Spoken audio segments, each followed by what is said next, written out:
Hola amigos de Galileo Galilei, soy Zomer Waldimar Chacoya Cama para cuarto de secundaria física. El tema que tocaremos y que continuamos viendo pues es el movimiento compuesto. Así que comencemos.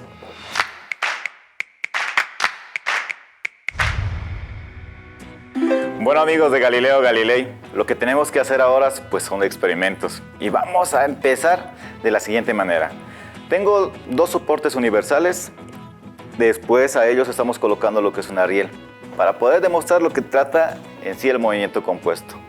Vamos a dejar caer nuestra esferita y vamos a ver que esta adquiere una aceleración, velocidad constante, y al final lo que sucede es que tenemos esa trayectoria. Una vez más, para que podamos identificarlo, tenemos una trayectoria que es una semiparábola para empezar, es decir, nuestra esferita ha recorrido desde este punto y ha empezado a decaer. Fíjense que ha ido avanzando cierta distancia y cae hasta el punto. Es decir, tenemos una composición de movimientos. Uno en el eje que sería horizontal y otro el de caída libre. Ahí netamente podemos ver lo que es el movimiento compuesto. Pero ahora necesitamos realizar otro experimento para poderlo comprender. Algo que quizás queda al aire, es decir, los tiempos que contamos. Es decir, el tiempo que hemos tardado la cachina en recorrer hasta acá debería ser el mismo que si cayera en caída libre. Así también es el mismo tiempo que ha demorado la cachinita en llegar hasta el piso, en el movimiento semiparabólico. Ese es el tiempo que nos falta determinar y a veces es difícil de creer. Pero para eso está la experiencia y para ello voy a utilizar una regla. Ahí está mi regla. Después voy a necesitar dos moneditas. Una moneda y otra acá. Generalmente para ese experimento necesitamos práctica, ya que a la primera no suele salir. Entonces, fíjense que no hemos podido realizar. Vamos a ver para el segundo intento. Ahora sí, ahí está. Si le han podido avisar, la primera moneda, pues al impulso con esta, ha salido disparada y ha hecho el movimiento que nos interesaba, un movimiento compuesto. Mientras que esta otra, cuando se ha movido lo que es la regla, ha hecho caída libre. Y si nos fijamos bien, el tiempo que ha demorado en caer esta moneda como esta otra, pues ha sido el mismo. Lo hemos podido observar. O sea que aquí estamos comprobando algo interesante. Lo que Galilei nos decía, que el tiempo que demora este y este en caer, pues va a ser el mismo. O sea que están tomando aún acá sus características propias, no se están alterando en nada. Ahora sí, veamos un poquito con el siguiente video. Suponiendo que tuviéramos una partícula que está rodando a través de lo que sería nuestra mesa, ¿qué va a pasar con la partícula? Pues va a trazar una trayectoria curvilínea, la que podemos observar.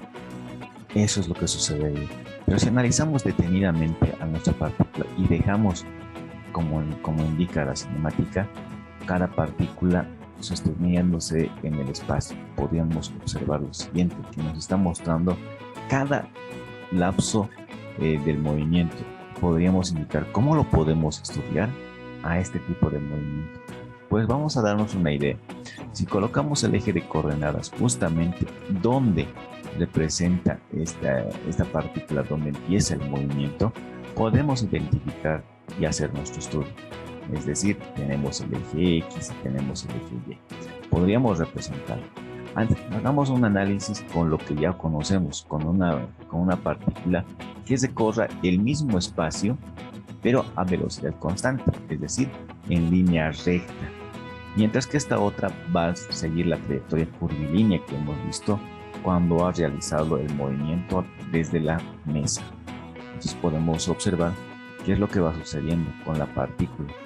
La partícula azul nos representa pues el movimiento rectilíneo uniforme, mientras que esta otra nos está representando justamente la trayectoria que ha recorrido nuestra partícula al momento de caer sobre la mesa. Características que podemos ver: los espacios son iguales que está recorriendo, o sea, es un movimiento rectilíneo uniforme. Ahora bien, supongamos ahora que en el momento que está cayendo nuestra partícula al salir de la mesa, pues dejamos caer otra. ¿Cómo resultaría ser nuestro movimiento? Pues nuestro movimiento, fíjense que va a ser en caída libre y vamos a obtener nuestra partícula que cae por la mesa y nuestra partícula semejante si dejáramos caer en la mesa. Si nos fijamos acá en las trayectorias, justamente como podemos ver, el espacio entre cada partícula, como estamos viendo como un cinema, podemos darnos cuenta que los espacios no son iguales, son distintos. Entonces, acá estamos hablando de un movimiento variado, es decir, movimiento de flujo uniformemente variado. ¿Pero qué tipo de movimiento variado? Pues el de caída libre. Ahora bien, ahora vamos a colocar nuestra partícula, la que estaba cayendo de la mesa, nuestra partícula que va a recorrer por el eje horizontal y nuestra partícula que va a recorrer por el eje vertical. Entonces vamos a ver cómo es el suceso de las tres partículas mientras transcurre el tiempo. Nos podemos dar cuenta que hay ciertas características. Esta va a ir en movimiento constante, esta otra en movimiento variado y esta otra va a ser el resultado de la composición de estos dos tipos de movimiento, al que estamos denominando movimiento compuesto. Bien, las trayectorias que están pasando por las partículas podemos fijarnos acá y representarlas, ya que si representáramos en el eje X y en el eje Y, pues las coincidencias representarían el movimiento exacto de cómo está pasando nuestra partícula en cada uno de los puntos. Esa es la representación que podemos ver y con ello podemos definir que esta composición pues se ha dado por dos tipos de movimiento. Pero un aspecto primordial que mencionaba Galileo Galilei pues decía que mantenían sus propiedades, las características de los movimientos de los cuales pues se componía un nuevo movimiento, al que hemos denominado movimiento compuesto. Pues vamos a ver ahora con la ayuda de nuestro cronómetro cómo resulta ser los movimientos. Otra vez vamos a colocar nuestra partícula, la que va a ser la trayectoria curvilínea. Tenemos nuestra partícula que va a realizarlo en movimiento constante y nuestra partícula que lo va a realizar en movimiento variado. Entonces, mientras transcurre el tiempo, podemos observar cómo las partículas pues van avanzando y tendríamos este resultado. Lo interesante acá que podemos rescatar a través de este experimento es lo siguiente, y lo cual lo hemos representado en la moneda sin instante nada más. Podemos darnos cuenta de que esta partícula ha demorado un determinado tiempo, que está representado por nuestro cronómetro, pero es como si nuestra partícula hubiera recorrido el mismo espacio, es decir, la misma distancia desde este punto, pero a velocidad constante. Además, nos representaría como si la partícula hubiese caído en caída libre, valga la redundancia, es decir, soltáramos la partícula y esta empezará a caer y demorará justamente el mismo tiempo que esta partícula en recorrer este tipo de movimiento.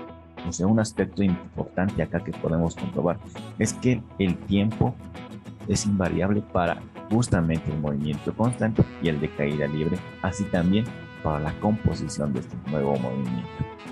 Veamos ahora cómo va a ser la velocidad. Vamos a representarlo con el vector de color azul para la velocidad en X, que está representado por esta partícula, con vector rojo para aquella partícula que está de color rojo, y la resultante pues con el color carmín.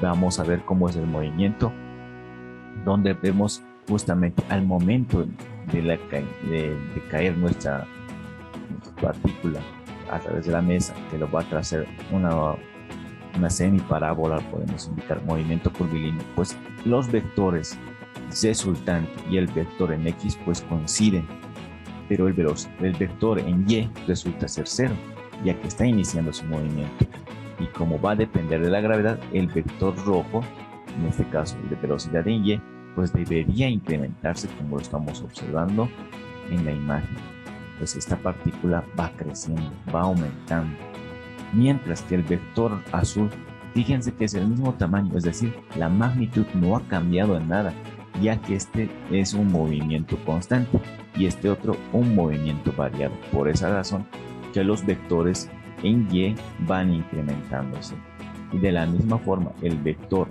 resultante pues va modificándose en dirección.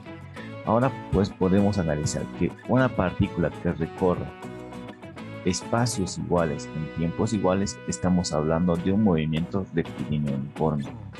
Así podemos decir que en X pues va a ser un movimiento rectilíneo uniforme, pero en Y, que está experimentando a consecuencia de la aceleración de la gravedad, pues es un movimiento rectilíneo uniformemente variado, es decir, que va a depender de las fórmulas que ya hemos mencionado en el anterior capítulo.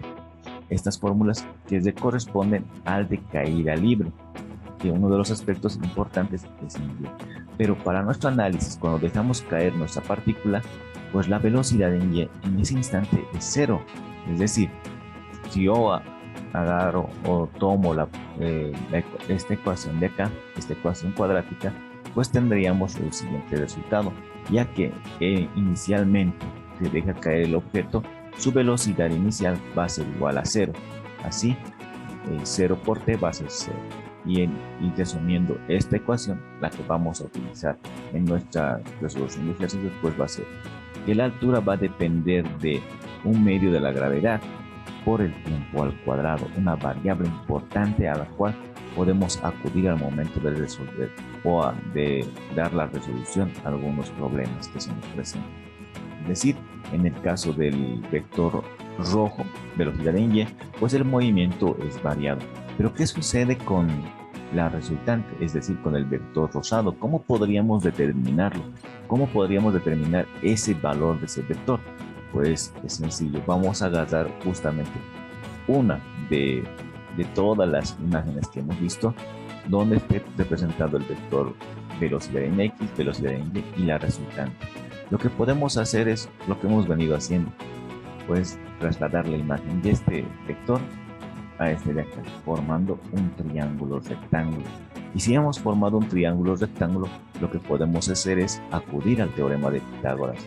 De esta manera podemos hallar lo que es la velocidad resultante, que va a ser el cuadrado de la velocidad en X más el cuadrado de velocidad en Y, pero estas dentro de la raíz cuadrada. En esa forma entonces podemos determinar lo que es el vector resultante. Así, de esta manera podemos identificar cómo es el aspecto de las velocidades. Ahora bien, un aspecto importante que estamos tomando en cuenta es que esta partícula recorre un espacio en un determinado tiempo. Es lo mismo que si se corriera en este espacio, es decir, hacia abajo, pero a velocidad constante. Y va a ser lo mismo como si esta partícula estuviera trazando esta trayectoria curvilínea.